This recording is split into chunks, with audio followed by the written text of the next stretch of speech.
Brahma, Gurur Vishnu, Gurur Devo Meshwaraha, Gurureva Param Brahma, Tasmai Shri Gurave Namaha. Chinmayam Vyapyat Sarvam Trilokyam Sacharacharam Tat Padam Darshitam Yena Tasmai Sri Gurave Namaha. Tvameva Mata Chapita Tvameva Tvameva Bandhu Sakha Tvameva Tvameva Vidya Dravinam Tvameva Tvameva Sarvam Mama Deva Deva Tvameva Sarvam Mama Deva Deva. Jai Guru. Om Sahana Bhavatu Sahanau Bhunaktu Sahaviryam Karavavahai Tejasvinavadhitamastu ma vidvishavahai. Om Shanti Shanti Shanti. So where are we in our text? Starting chapter 38. And is Amini there? I'm here. Okay. Good morning. Good morning. What do you need, dear? I got it. Pillow. Okay. Thank you. 38. Spiritual practice is will asserted and reasserted. There is a connection between the word and its meaning, between the action and its motive. Spiritual practice is will asserted and reasserted. He who does not have the daring will not accept the real even when offered. Unwillingness born out of fear is the only obstacle. Questioner. The Westerners who occasionally come to see you are faced with a peculiar difficulty. The very notion of a liberated man, a realized man, a self-knower, a God-knower, a man beyond the world, is unknown to them. All they have in their Christian culture is the idea of a saint, a pious man, law-abiding, God-fearing, fellow-loving, prayerful, sometimes prone to ecstasies, and confirmed by a few miracles. Now, I'm going to push back on the questioner. I think we do have realized people in the West. I think, for example, St. Francis of Assisi was a realized soul. I think Meister Eckhart was a realized soul. There's a medieval saint. Well, I don't think she was ever canonized by the church. She was actually burned at the stake. Marguerite Dufour. But the problem is Orthodox Christianity is inherently dualistic. So saints don't cross the line in their writings or speech with the same freedom that they do in India. Likewise, in India, there are pious people who are good, who may call themselves Swami or Baba or Amma. I'm not talking about the current Amma. But that distinction between a good person and a realized soul, I think, is in every culture. There are Sufis who are great scholars, and there are Sufis who are knowers of the infinite. So I take a little bit of an issue with the premise of the questioner. Any thoughts on this? Well, one thought is that then there's people who, like, I personally didn't grow up knowing about any of those people at all. I didn't grow up with a Christian background. And so I didn't grow up knowing about even like the good people that weren't necessarily, I was even the saints, I didn't have that awareness. So there's even, and I'm not the only one. So there's all these, it's totally unknown that there would be somebody at a level of, Yes. you know, What faith or cultural tradition did you grow up? I didn't. Yeah. Meaning you didn't grow up, or there was I didn't, there was no. an agnostic or an It atheistic was just environment? not, yeah, not happening. It happens. It happens. All right, going on. The very idea of a Gyani is foreign to Western culture, something exotic and rather unbelievable. Even when his existence is accepted, he is looked at with suspicion, as a case of self-induced euphoria caused by strange physical postures and mental attitudes. The very idea of a new dimension in consciousness seems to them implausible and improbable. What will And this is less of an issue in 2025 than it was in, say, 1965 or 1975, when this discussion was going on, where there's a much greater awareness of moksha as a possibility in the West than there used to be. Going on. What will help them is the opportunity of hearing a Gyani relate his own experience of realization, its causes and beginnings, its progress and attainments, and its actual presence in daily life. Much of what he says may remain strange, even meaningless, yet there will remain a feeling of reality, an atmosphere of actual experiencing, ineffable yet very real, a center from which an exemplary life can be lived. Maharaj, the experience may be incommunicable. Can one communicate an experience? Questioner, yes, if one is an artist. The essence of art is communication of feeling, of experience. Maharaj, to receive communication, you must be receptive. Questioner, of course, there must be a receiver. But if the transmitter does not transmit, of what use is the receiver?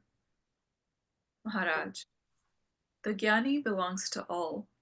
He gives himself tirelessly and completely to whomever comes to him. If he is not a giver, he is not a Gyani. Whatever he has, he shares. Questioner, but can he share what he is? Maharaj, you mean, can he make others into Gyanis? Yes and no. No, since Gyanis are not made, they realize themselves as such when they return to their source, their real nature. I cannot make you into what you already are. All I can tell you is the way I traveled and invite you to take it. Questioner, Now there's a caveat to this. If we have the great punya, the great merit to have sadhu sangha, association with the wise, when the jnani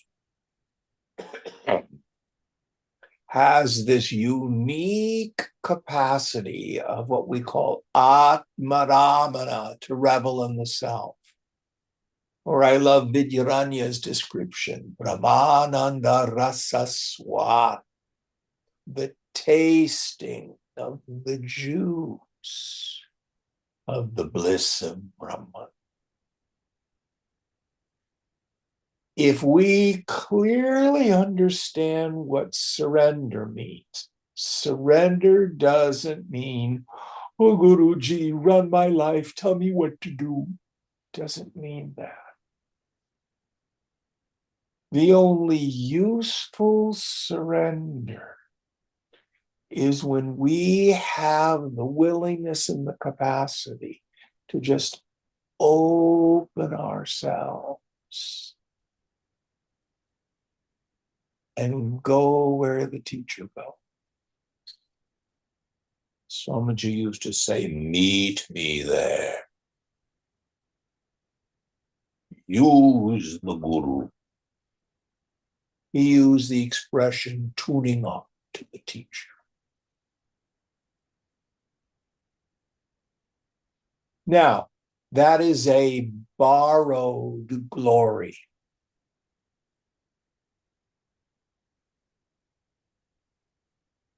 In the beginning, you may just feel all sorts of weird sensations and stuff. You may not feel anything in the beginning.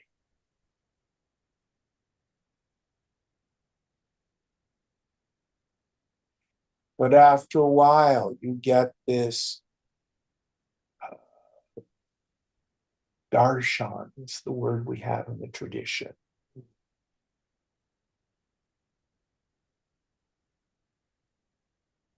And then Swamiji used to say, you can tune into me wherever I am. So I would be at home in San Francisco and I would just think of him and tune up to him as if he were there.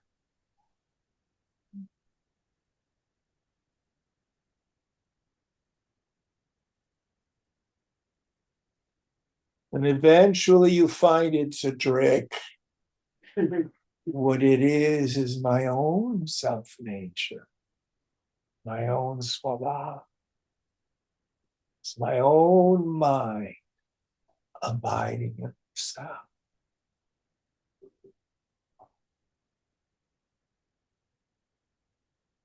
So he also used to say, find out who the teacher is. Oh, it's my own self-nature.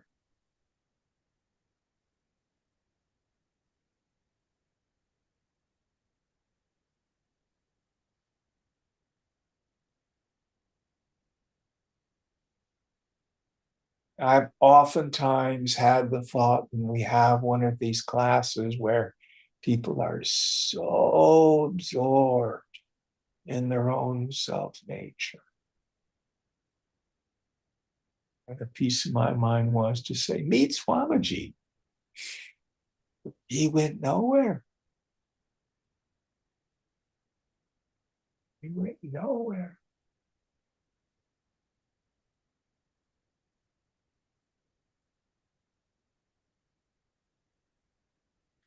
So not only does a Satguru have a means of knowledge to be able to work with the student's mind, but also, as Shankara says, is a full knower of the Supreme who has retired into the Supreme. And is Daya Sindhu, an ocean of mercy or compassion, which needs no cause. As Maharaj says, it's their nature.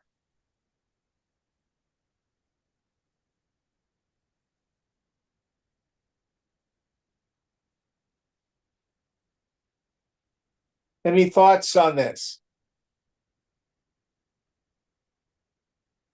Going on. Questioner, this does not answer my question. I have in mind the critical and skeptical Westerner who denies the very possibility of higher states of consciousness. Recently, drugs have made a breach in his disbelief without affecting his materialistic outlook. Drugs or no drugs, the body remains the primary fact and the mind is secondary. Beyond the mind, they see nothing. From Buddha onwards, the state of self-realization was described in negative terms as not this, not that. Is it inevitable? Is it not possible to illustrate it, if not describe it? I admit that no verbal description will do when the state described is beyond words. Yet it Let's is talk a little bit about drugs. I'm an old broken down hippie. Been there, done that. Mhm. I love Trungpa's language. He called psychedelics a double samsara. Samsara is an illusion about ultimate reality. I think this world is real, and I do not know about my essential nature. A psychedelic tells you what you're experiencing on the psychedelic is real. So it's an illusion about this world, which is an illusion about reality, a double samsara. And many people who have experiences on the psychedelic are convinced that's what's real. But we need to measure our psychedelic experience against the test. Reality with a capital R. That which is never subject to negation. It always is. So if it didn't exist in the beginning, and it exists in the middle, and it doesn't exist in the end, anityam, not real, asat. So there was a boy who used to come when we had the center in San Francisco. I've totally forgotten his name. Good looking young man, nice long hair and stuff. And he kept trying to get back to a state he had had on LSD years and years and years before. So what is it that always is? When are you ever not you?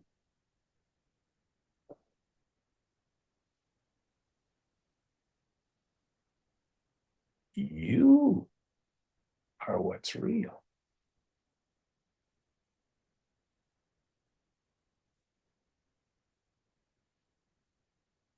Now, a psychedelic can, not always, do one useful thing.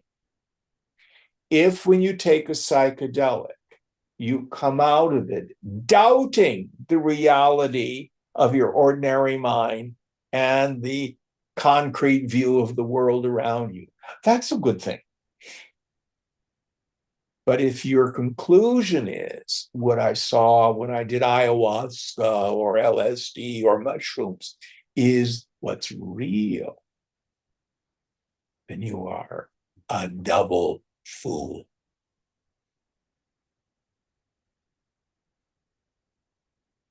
And as yogis, we don't argue.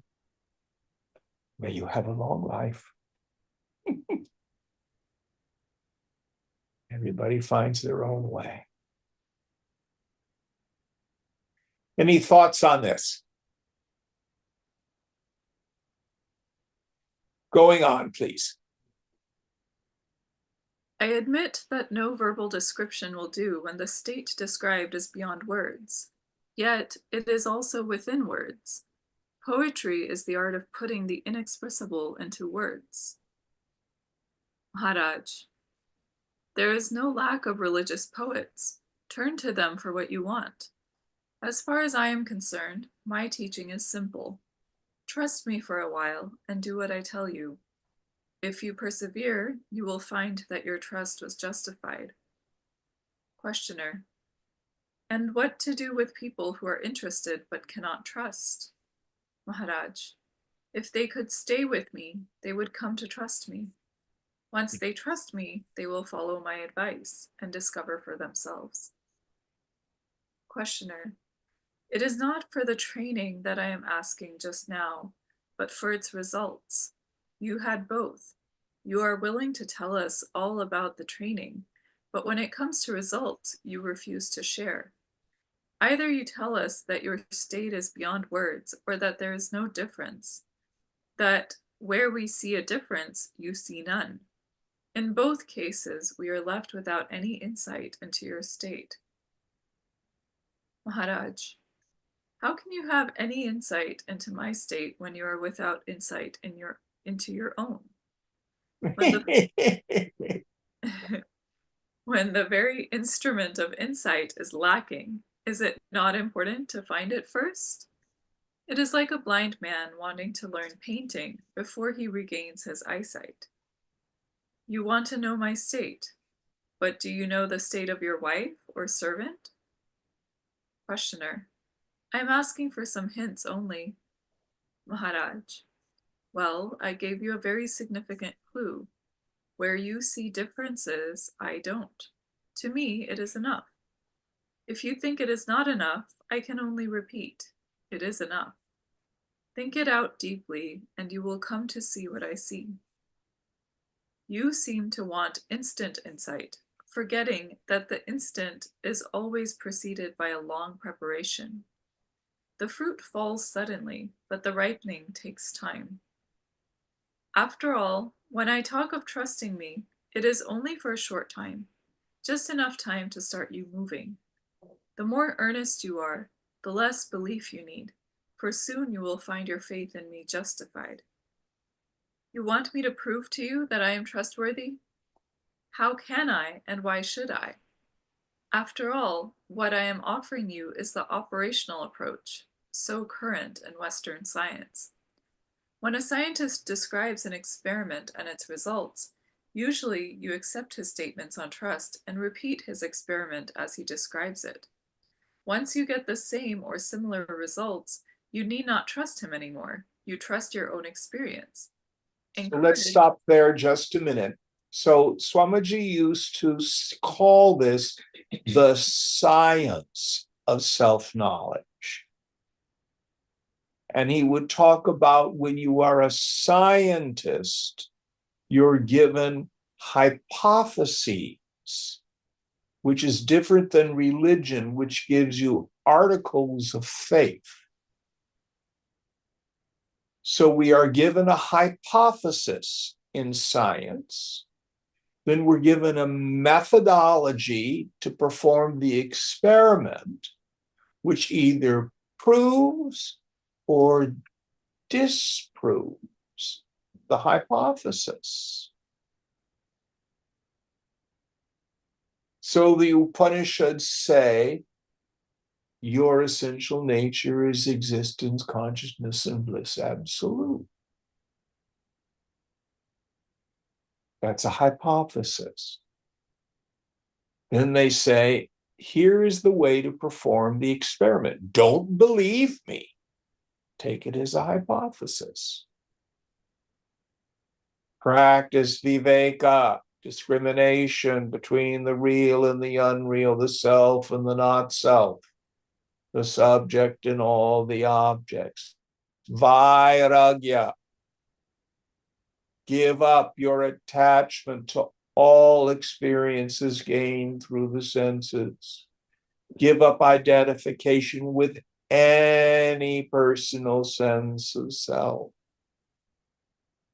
Sit in meditation. Watch your mind. Begin to notice the space between your thoughts. And with the attentive faculty introverted, notice who and what you are. See what's there. Maybe you are a little gray ball with wings. Maybe you really are a terrible, miserable person going through lifetimes.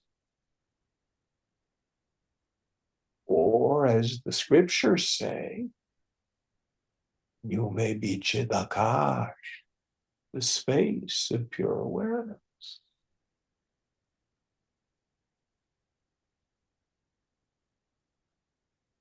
Yoga says the only suffering we have is craving, kama, thirsting, trishna, longing, spriha, jonesing bunch. I am not unhappy because I don't have what I want. I'm unhappy because I think wanting will bring me happiness, when all it does is bring me misery. Rather than struggling to get what you want, why not practice giving up craving and see what happens? Now, one of the things Lord Krishna says in Gita, which I love, he says, even a little of this knowledge frees us from great fear. Even before realization dawns on the mind. With the practice of viveka and vairagya, Sakshi Bhava, witnessing, surrender, santosh, contentment, titiksha, forbearance, all of a sudden we find we're moving through life with a lot more ease.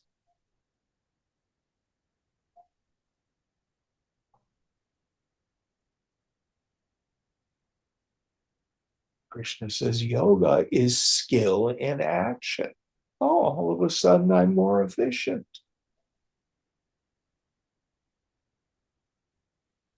Long before I've given up the world, I'm no longer a worldly problem. I'm a useful, helpful person.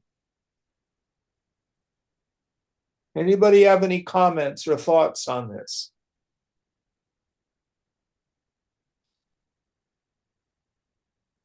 It's a very practical way to live. Not just as a jnani, but as a yogi, someone on the path.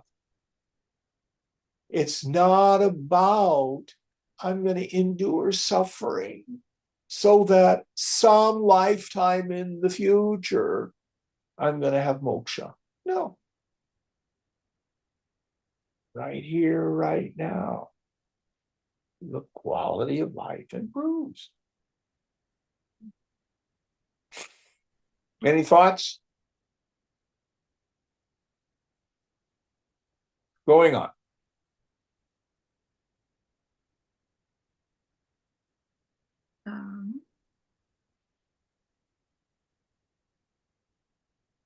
Encouraged.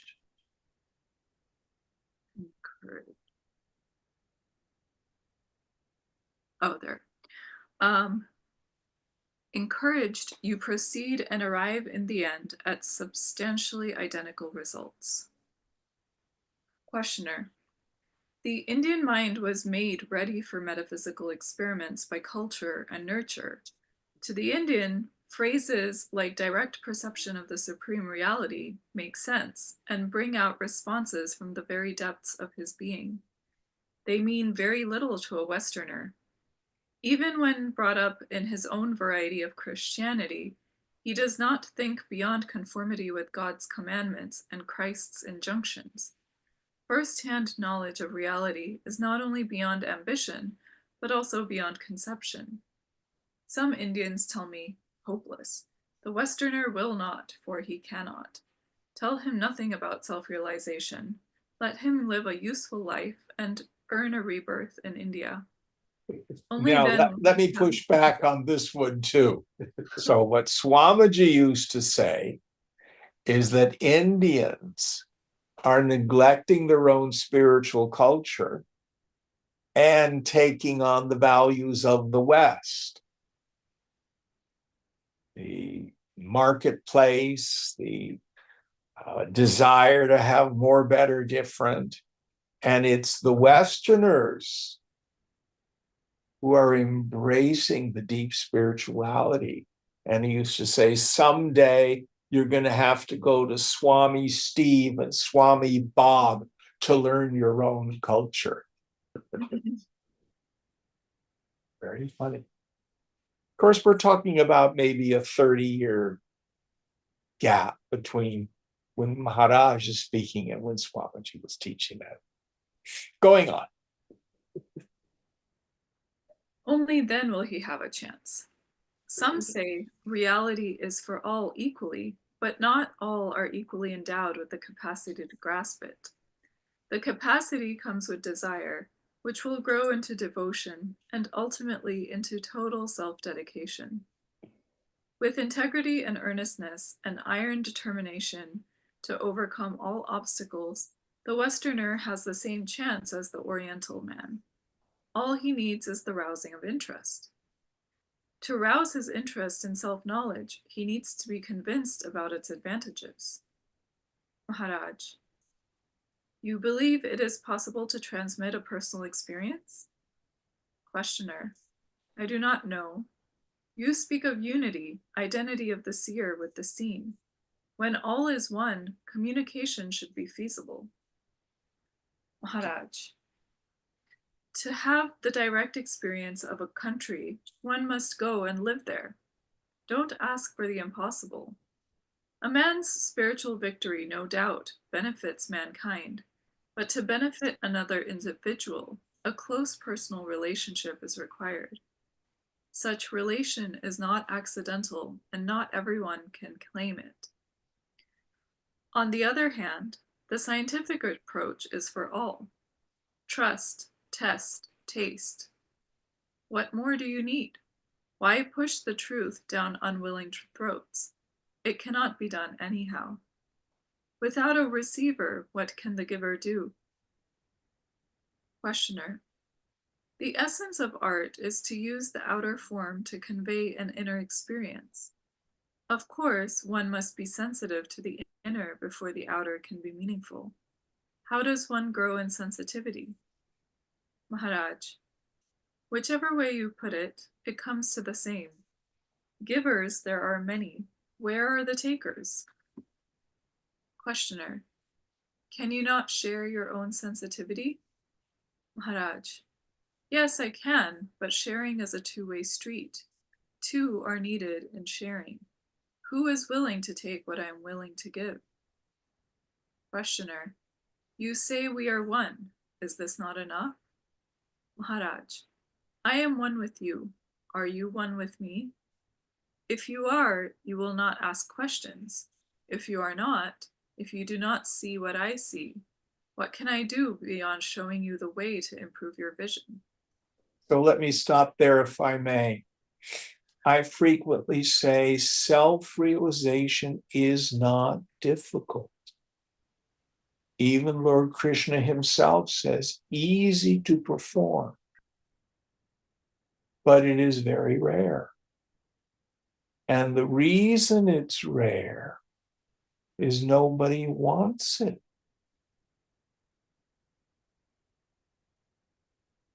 People don't want it because they don't know it exists. And even if they know it exists, they think, oh, not for me. And then when they hear the price tag, what's the price tag? We want you to give up all of your suffering and misery. Oh, no, no, no, no, I can't do that. I love my desire. I love my attachment.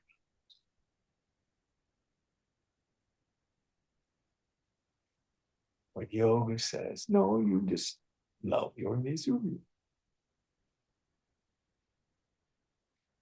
One of the most chilling descriptions in all of literature comes from Dante's Inferno. And when Dante is on the banks of the river Styx, getting ready to cross into hell, all the souls of the damned are lined up on the bank, and they're full of glee and happiness. They can't wait to get into hell. hell. Huh. It is a chilling image. How many people do you and I know? I want revenge. I want to dominate others. I want more money. I want a bigger house. I want to be popular. I want to be important. I want all my stuff. I want other people to do what I want. I want to control events. All we have to do is look in 16th chapter of Gita, the divine and devilish estates. The divine estate, very short passage. Yeah, Arjun, you got these qualities. Now let's talk about the demoniac. And you just this long list of qualities of head and heart. I don't know about you, but it sure sounds like a lot of our political leaders right now, or corporate heads.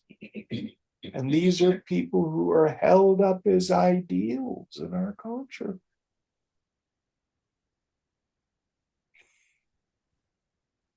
We gleefully imitate them, not knowing we're going to get into hell.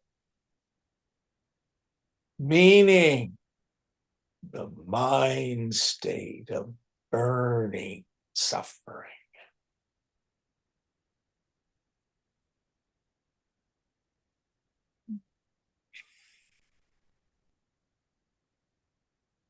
Simple question. What's it like to want something you don't have? It sucks. But the more you want it, and the further away it seems, the more painful it is. The ego tells me more, better, different. I want. Why won't it behave? We either take out the baseball bat and beat up the world, or we take out the flowers and try to manipulate the world. And what yoga says is, what does that feel like? How's that working out for you?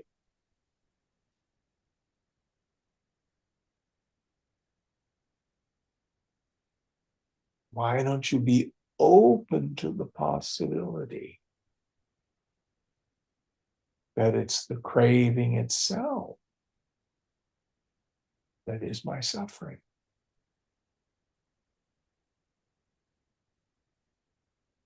Yeah, but can I have both? Give it a try. Be a spiritual scientist.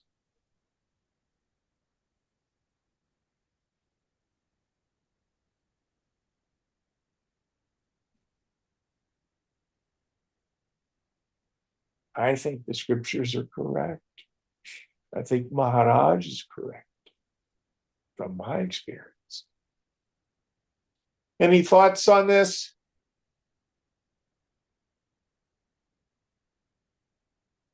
Are you about ready to say something, Natasha?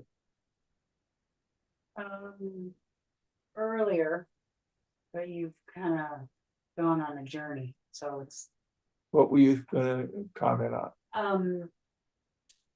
so now it seems a little bit off topic, I guess is what I'm saying, but what I was thinking was, as it relates to what's said here, like something that Amma often says is you can't force a flower to bloom, That's and you correct. can't wake somebody up who's pretending to be asleep.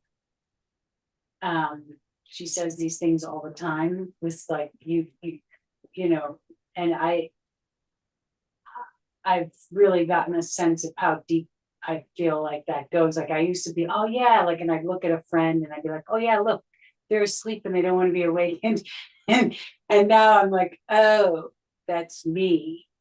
And in these subtle ways, you know, it can go so subtle. Like you can really want to wake up, but you can have these obstacles internally that are kind of they're like it's conditioning that's there. It's not you don't want it, you want to get rid of it, but it's still a condition that's hasn't been released.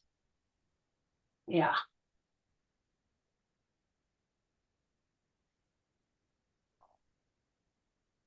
Let's see what Maharaj says. Going on.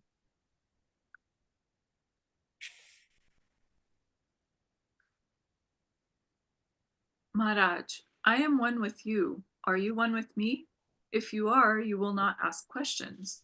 If you are not, if you do not see what I see, what can I do beyond showing you the way to improve your vision? Questioner, what you cannot give is not your own. Maharaj, I claim nothing as my own. When the I is not, where is the mine? Two people look at a tree. One sees the fruit hidden among the leaves, and the other does not. Otherwise, there is no difference between the two. The one that sees knows that with a little attention, the other will also see, but the question of sharing does not arise. Believe me, I am not close-fisted, holding back your share of reality. On the contrary, I am all yours. Eat me and drink me. But while you repeat verbally, give, give, you do nothing to take what is offered. I am showing you a short and easy way of being able to see what I see, but you cling to your old habits of thought, feeling, and action, and put all the blame on me. I have nothing which you do not have. Self-knowledge is not a piece of property to be offered and accepted. It is a new dimension altogether, where there is nothing to give or take. Questioner, give us at least some insight into the content of your mind while you live your daily life. To eat, to drink, to talk, to sleep. How does it feel at your end? Maharaj, the common things of life, I experience them just as you do. The difference lies in what I do not experience. I do not experience fear or greed, hate or anger. I ask nothing, refuse nothing, keep nothing. In these matters, I do not compromise. Maybe this is the outstanding difference between us. I will not compromise and am true to myself, while you are afraid of reality. Questioner, from the Westerner's point of view, there is something disturbing in your ways. To sit in a corner all by oneself and keep on repeating, I am God, God I am, appears to be plain madness.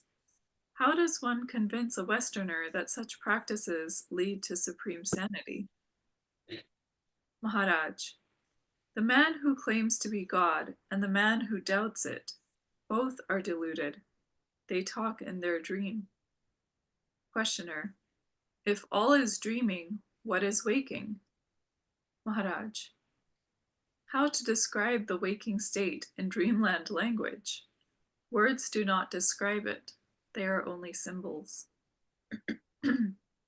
Questioner, again the same excuse that words cannot convey reality.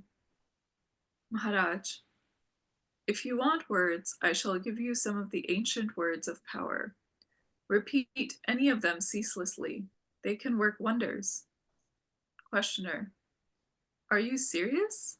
Would you tell a Westerner to repeat Om or Ram or Hare Krishna ceaselessly, though he completely lacks the faith and conviction born of the right cultural and religious background?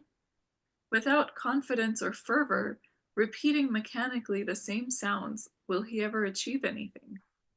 Maharaj, why not?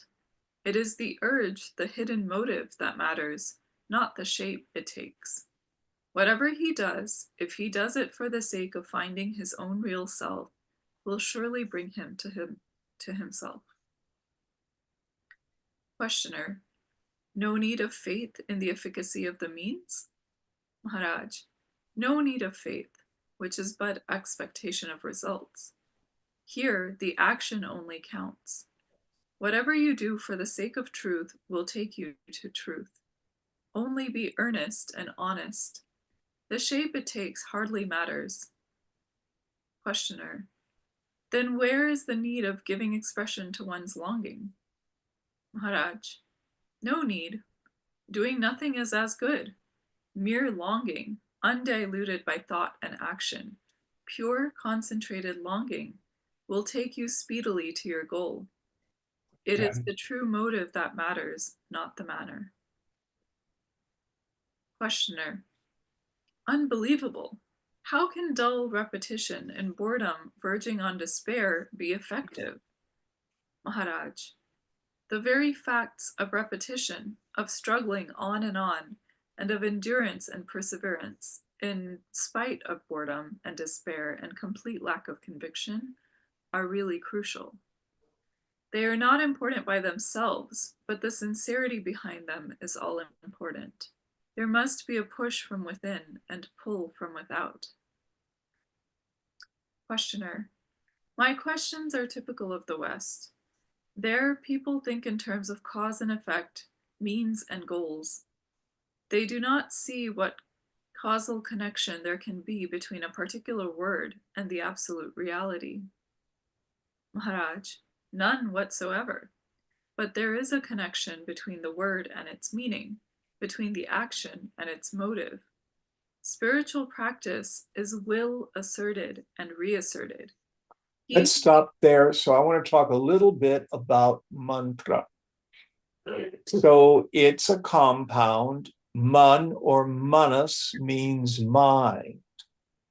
Tra means a vehicle.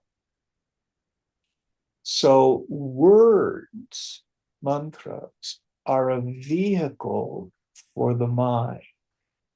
So you do not engender belief, and because you believe, you chant the mantra or pray.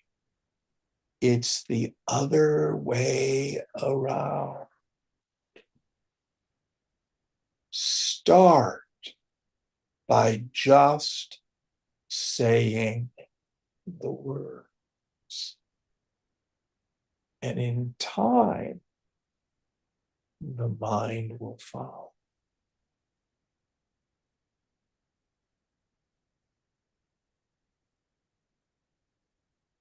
If I walk across the street and get on the number 12 bus,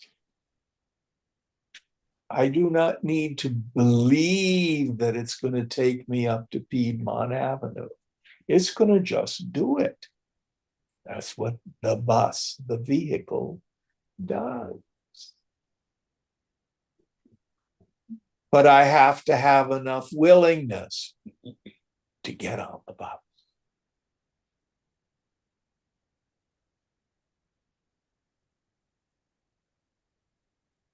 So we don't necessarily think our way into right action in sadhana. We act our way into right thinking. This is called abhyasa, or practice. Doesn't matter what you think or believe, do the practices. Now, it helps if you have faith in the Shruti, the scriptures, faith in the reported evidence of all the great saints and sages, that you've thought through the work logically. Real spirituality is profound common sense. Doesn't ask us to believe in anything woo-woo that's really beyond our direct experience. And then it will prove itself.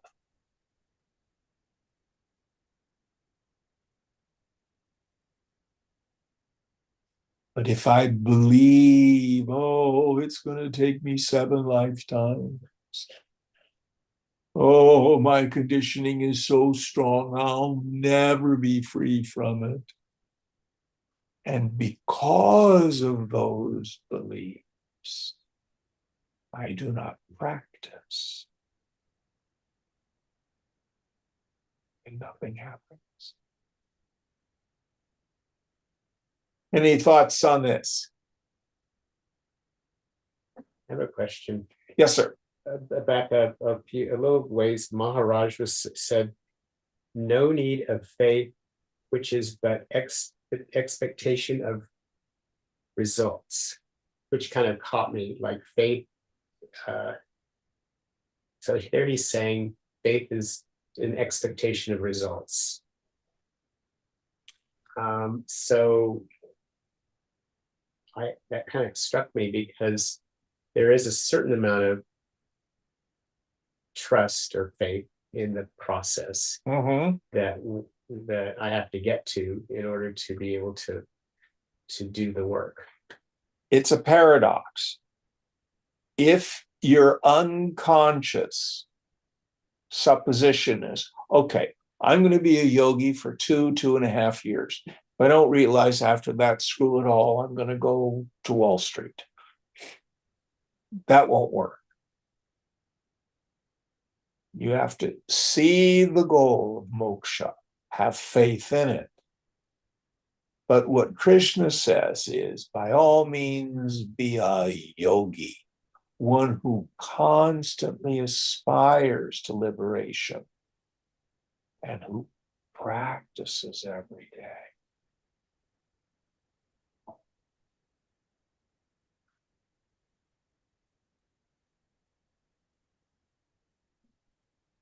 There's an old Zen proverb, enlightenment happens by accident.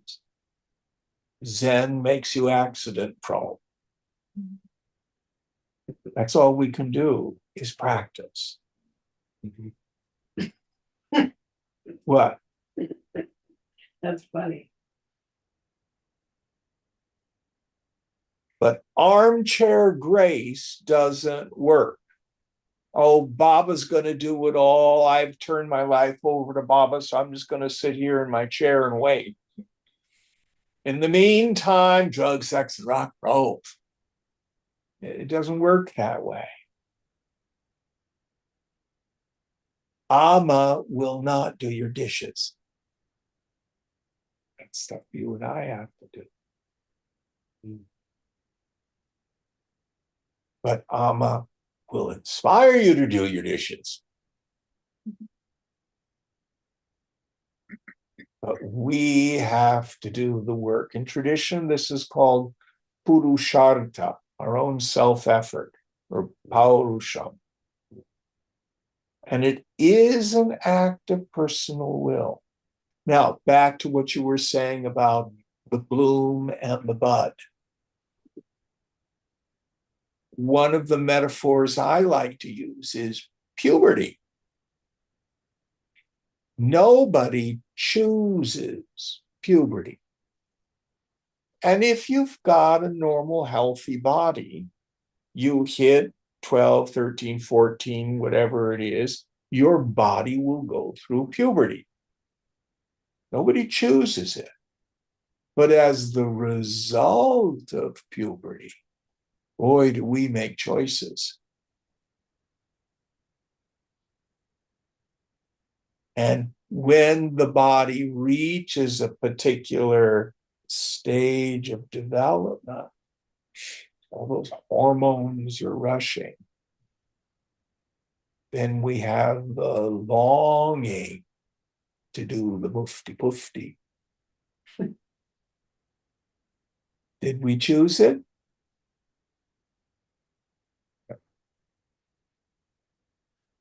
But a sex education class for an 8-year-old isn't going to do anything to speed up the process. So when you and I begin to ripen spiritually, one of the effects is this mumukshutva, the burning desire for liberation, which then impels us to enter the path, to consciously start sadhana. Now, just like some girls don't go through puberty at 11 now, some boys, I was 4'9" in the 9th grade, for God's sake. Some of them, bodies are delayed. So who's to say? We don't get to choose how ready our mind is. Is that useful? Mhm. Yes. All right, going on. Spiritual practice is will asserted and reasserted. He who does not have the daring will not accept the real even when offered. Unwillingness born out of fear is the only obstacle. So please stop one moment. You have to be open to the possibility of self-realization in this very life. Thank you for saying that. Now, go ahead. It just seems like everybody is focused on some future experience, and I find that extremely discouraging. And I don't, I just get angry when over and over when I'm in that kind of environment, just mentality, because I don't see why. I mean, I know it's also could seem completely, crazy to think that one could. It can seem kind of like, well, look where I'm at, how could that be? But at the same time, if you have this idea that it's so far off, then how can it be? Exactly. Your belief in its being far away itself keeps you from waking up. Now, in some ways, we Westerners have an advantage. In India, the saint is revered so much and treated like an incarnation of God, different from you and me. We put garlands around their neck and we do pada puja and all those sorts of things. And many Indians think, oh, that's not for me. It's too far away. I'll just get married, have a family, go into business, and maybe in a future life. But we Westerners, at least back when I first met Swamiji, I had no ideas about this. He said it was possible. Okay, I believed him. It's possible.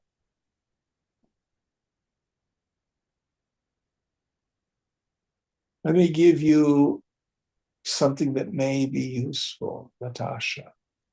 Which is more real, a pleasant dream or a nightmare? Neither. So is the unpleasant dream a barrier to waking up? No. And I'm not negating that you have conditioning.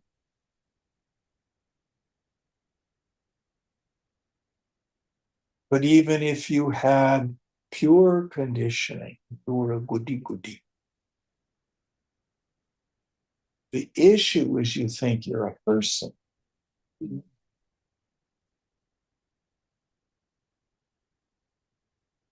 Now, it's this simple. I'm thinking of a song.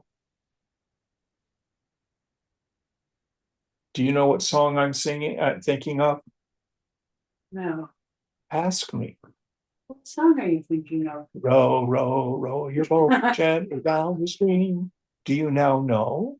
Yeah. So the way to end ignorance is through investigation. Give up all your ideas about psychology and conditioning and all that stuff.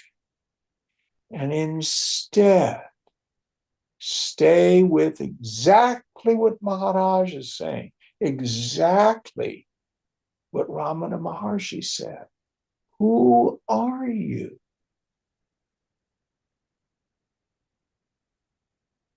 If it has a beginning and an end, if it has qualities and characteristics, if it has shape, color, size, if it's a physical object, if it's an emotion, if it's a thought, it's not you. Drop it. Who sees it? Who knows it? So we have this radical reversal of the attentive faculty. Who are you? What are you? And as long as your attention is focused on, I have this issue, I have that issue, there's this thing, I have to go get therapy for this, I've got to do this about that, you will never think to ask the question, to whom is all this occurring?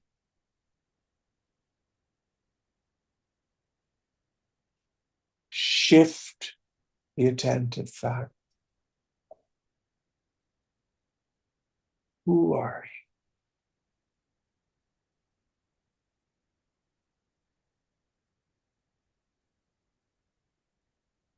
Just right now, listen to the traffic for a moment.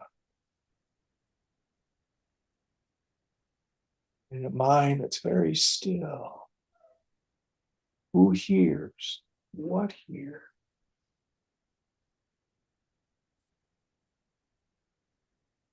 Now it's tricky because you will never see yourself as an object. It's like trying to look at your eyes. But you are not unknown.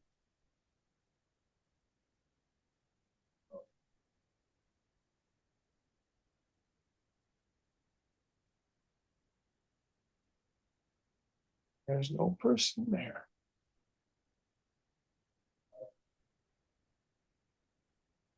Traffic's just being heard.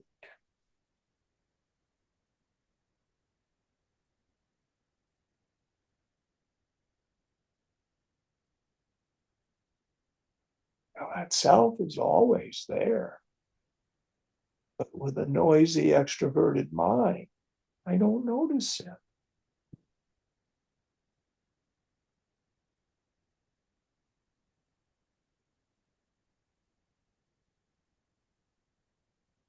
Now, in terms of the stuff of my mind, take up the mantra, who cares? And it's never the self.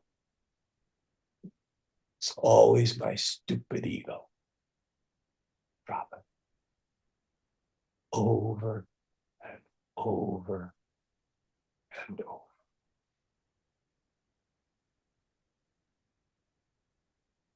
Is this useful? Mhm. Thank you. And what I'm telling you is not something I made up.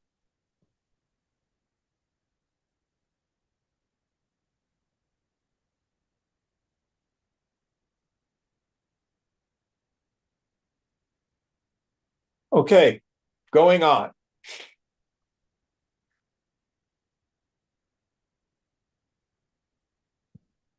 Questioner, what is there to be afraid of? Maharaj, the unknown, the not being, not knowing, not doing, the beyond. Questioner, you mean to say that while you can share the manner of your achievement, you cannot share the fruits? Maharaj, of course I can share the fruits, and I am doing so all the time. But mine is a silent language. Learn to listen and understand. Questioner, I do not see how one can begin without conviction. Maharaj, Stay with me for some time, or give your mind to what I say and do, and conviction will dawn. Questioner. Not everybody has the chance of meeting you. Maharaj. Meet your own self. Be with your own self. Listen to it. Obey it. Cherish it. Keep it in mind ceaselessly. You need no other guide. As long as your urge for truth affects your daily life, all is well with you. Live your life without hurting anybody. Harmlessness is a most powerful form of yoga, and it will take you speedily to your goal. Let me stop there. When we studied the yamas and niyamas of Raja Yoga, the first of the yamas, anybody remember what it is? Ahimsa. Ahimsa. Yes. He's saying harmlessness. All moral precepts boil down to ahimsa. Don't be a jerk. Don't harm other people. And don't do violence to your own mind.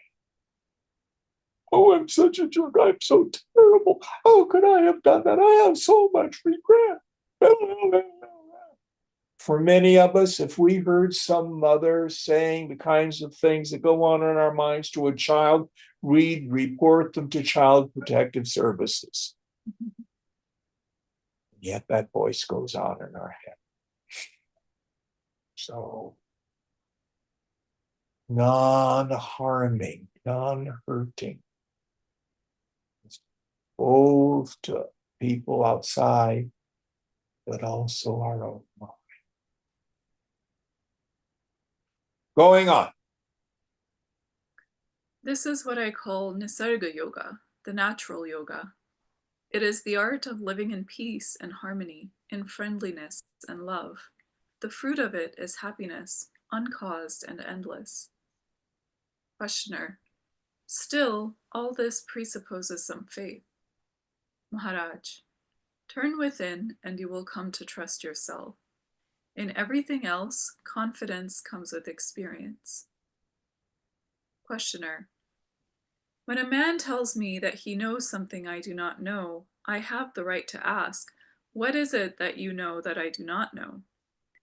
Maharaj. And if he tells you that it cannot be conveyed in words? Questioner. Then I watch him closely and try to make out. Maharaj. And this is exactly what I want you to do. Be interested. Give attention until a current of mutual understanding is established. Then the sharing will be easy. As a matter of fact, all realization is only sharing. You enter a wider consciousness and share in it. Unwillingness to enter and to share is the only hindrance.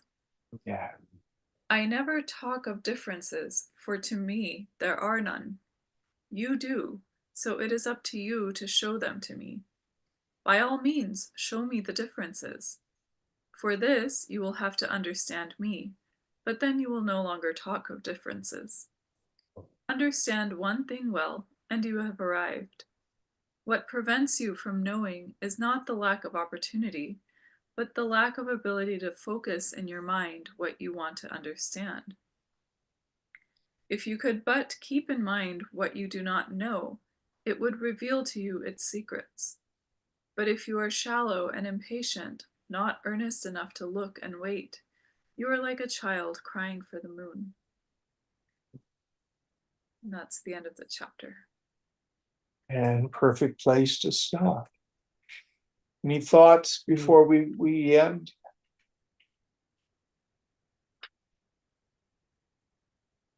Om Purnamada Purnamidam Purnat Purnamudachyate Purnasya Purnamadaya Purnameva Vashishyate. Om Shanti Shanti Shanti. Hari Om Sri Guru Pyo Namaha. Hari Om.